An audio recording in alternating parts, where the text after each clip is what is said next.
Halo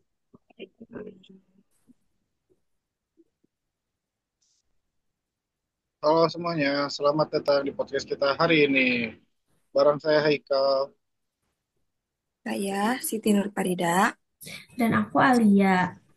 Nah, topik kita kali ini cukup penting buat kalian yang lagi belajar atau kerja di dunia bisnis dan keuangan, yaitu capital structure dan leverage. Nah, jadi apa sih sebenarnya kapital struktur itu?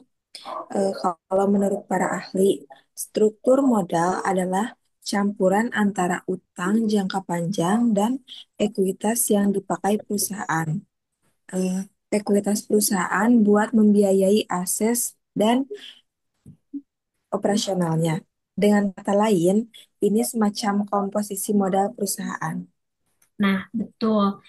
Jadi, perusahaan harus pintar ngatur-ngatur antara pakai modal sendiri atau modal pinjaman. Kalau komposisinya tepat, bisa bantu meningkatkan laba per saham, menekan resiko finansial, sampai bikin nilai perusahaan naik di mata investor. Dan jangan lupa capital structure juga berkaitan dengan hal-hal kayak solvabilitas, fleksibilitas, sampai perencanaan pajak. Jadi bukan cuma angka-angka doang, tapi strategi juga penting banget. Nah, selain itu ada beberapa faktor yang memengaruhi struktur modal, misalnya struktur aktiva, peluang pertumbuhan, ukuran perusahaan, profitabilitas, sampai risiko bisnis. Oke, jadi contoh gampangnya gini.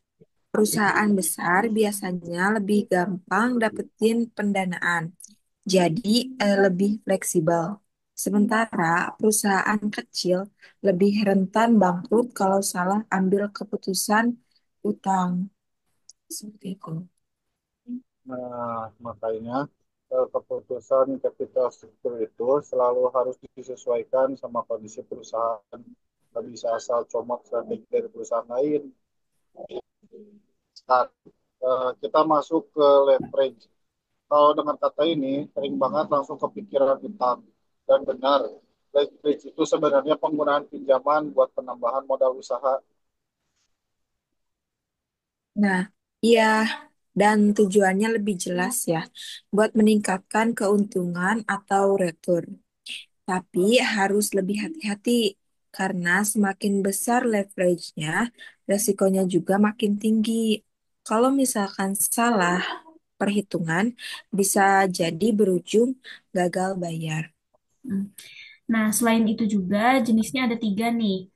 Ada leverage keuangan, leverage operasi, dan leverage gabungan.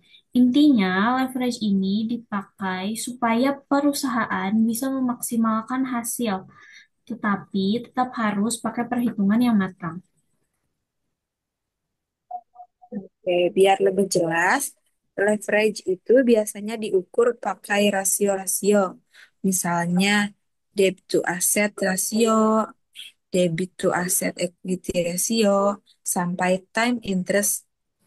Dan dari situ bisa kelihatan seberapa sehat kondisi keuangan suatu perusahaan.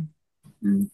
Nah, contohnya di laporan keuangan perusahaan yang kita baca, debt to equity rasionya ada 50%. Artinya setengah dari modal perusahaan jadi jaminan utang. Ada juga TIE sebesar 77 kali. Artinya laba perusahaan 77 kali lipat lebih besar dari bunga yang harus dibayar.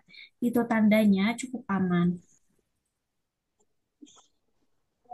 Tapi balik lagi, nggak semua angka besar itu bagus. Misalnya, kalau leverage terlalu tinggi, perusahaan bisa kesulitan bayar kewajiban. Jadi penting banget nih buat balance. Nah, jadi kesimpulannya, capital structure itu adalah kombinasi modal sendiri dan modal pinjaman. Sedangkan leverage lebih ke penggunaan utang untuk ningkatin return. Iya, keduanya saling berhubungan dan kalau diatur dengan baik, bisa bantu perusahaan tumbuh lebih sehat dan bernilai di mata investor. Oke, itu dulu obrolan kita hari ini. Semoga bermanfaat dan bisa jadi insight buat kalian semua. Sampai bertemu di episode selanjutnya.